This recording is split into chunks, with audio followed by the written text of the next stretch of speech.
शिवांगन से अनीता बोल रही हूँ। मैंने अब तक आपको शिवांगन के परिचय के बारे में 2 वीडियो दिए हैं, तो आपको अब तक उसके बारे में पता चला कि शिवांगन कहाँ पर है, उसकी सोच का जन्म कैसे हुआ और उसमें हम कैसे सेवाएं देंगे। तो तीनों के बारे में मैंने आपको उसमें विस्तृत बताया और दान के बारे में भी बताया कि हम पैसों का दान नहीं लेंगे। इससे पहले मुझे एनजीओ का कोई अनुभव नहीं है, लेकिन सेवाओं का अनुभव है। सेवाएं मैंने जब गुजरात में थी तब जो कुछ मेरे पास था उसी से मिनिमम रिसोर्सेज के साथ झोपड़पट्टी में सेवाएं की, जिसमें जो मेरे वेस्ट कपड़े निकलते थे, साड़ियों के लहंगे बनाना, बच्चों के कपड़े उनको सही करके झोपड़पट्टी में दान करना, बच्चों की चीज़ें। आज तक मेरे घर की रद्दी का एक टुकड़ा भी कबाड़ी में नहीं गया। मैंने जो भी किया अपनी बुद्धि से किया, घर वालों पे भी सेवाओं का बोझ नहीं डाला, क्योंकि उनके पास भी लिमिटेड इनकम सोर्स थे।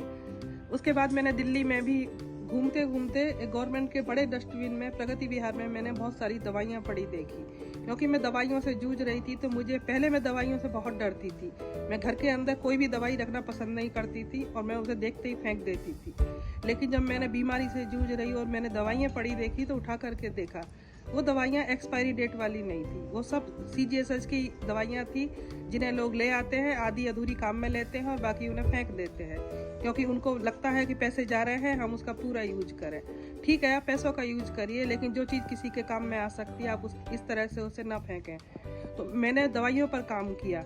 मैंने प्रगति विहार में डस्टबिन के जो ब्लैक बैग होते हैं और जो आटे की थैलियाँ होती हैं, शक्कर की थैलियाँ होती हैं, वो मैंने लोगों से भी मांगी और हर जगह पर, हर ब्लॉक में मैंने वो टांग दी और लिख दिया कि डोनेट मेडिसिन। फिर धीरे धीरे मुझे लगा कि दवाइयों के साथ साथ लोगों के पास कपड़े हैं, किताबें हैं, खिलौने हैं। मैंने धीरे धीरे उन पर भी काम करना शुरू किया। आप बिलीव नहीं करेंगे, 5-5, 7-7 बोरे मेरे पास दवाइयाँ आती थी, जिन्हें मैं पास में सत्य साईं आश्रम, आशा भवन, साईं बाबा मंदिर ट्रस्ट को दान में देकर आती थी।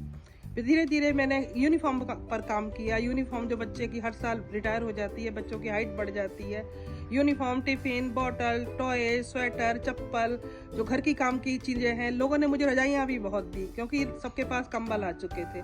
मैंने केवल फ्री की चीज़ों पर काम किया और उसमें मुझे बड़ी सफलता मिली। लोगों का बहुत सहयोग मिला, लोग मुझसे बहुत अटैच हुए और लोग देखने आते थे कि ये इतना सारा सामान लेती है और रखती कहाँ है।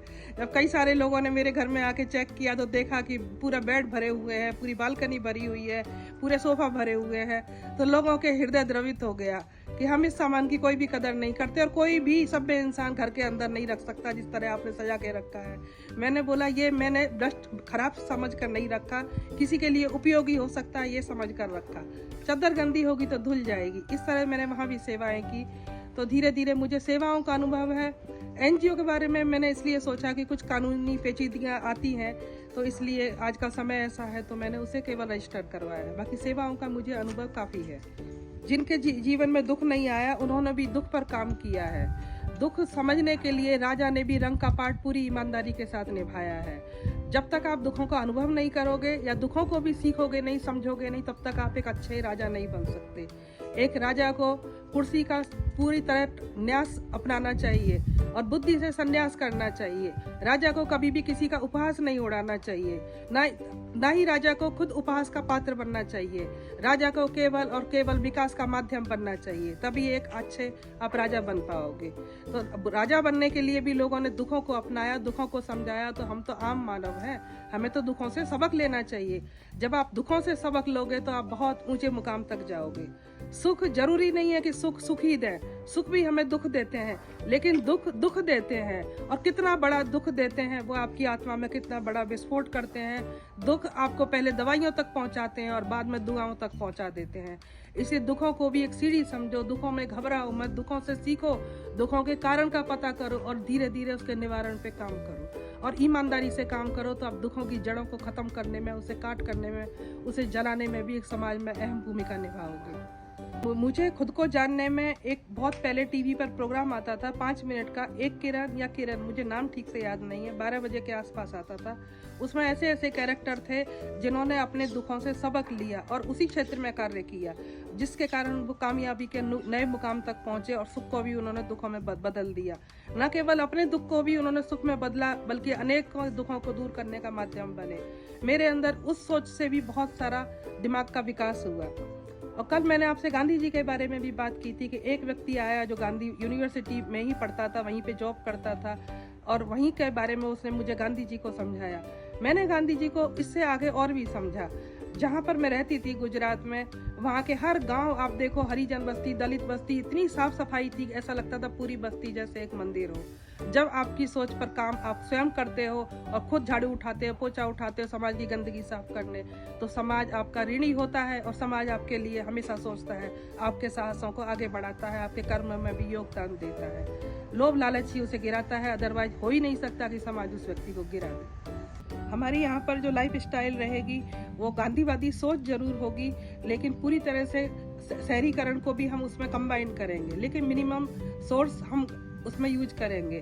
तो हमारी एक तरह से लाइफ स्टाइल आप अर्बन विलेज लाइफ स्टाइल कह सकते हैं, जिसमें कुछ ग्रामीण और कुछ शहरी दोनों परिवेशों का सम्मिश्रण होगा, और वो हमें कुछ ना कुछ सीखने के लिए प्रेरित करेगा। शहरों की भी सारी चीज़ें खराब नहीं है, गाँवों की भी सारी चीज़ें अच्छी नहीं है, हम दोनों का कम्बो लेकर चलेंगे।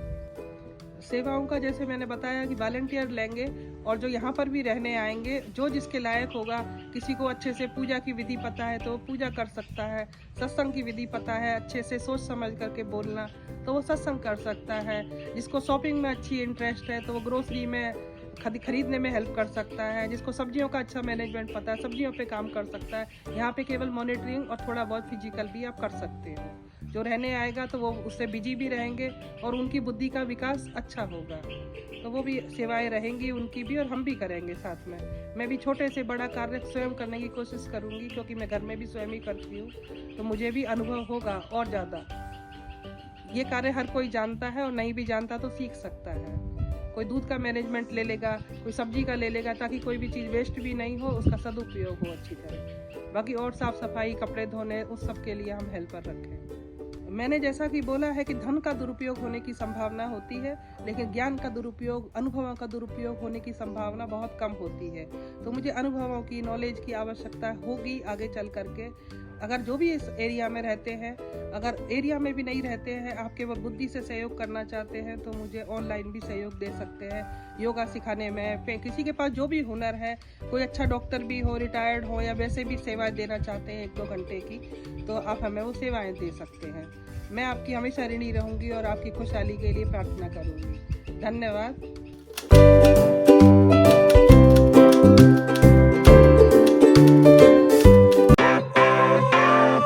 Sunshine, sunshine.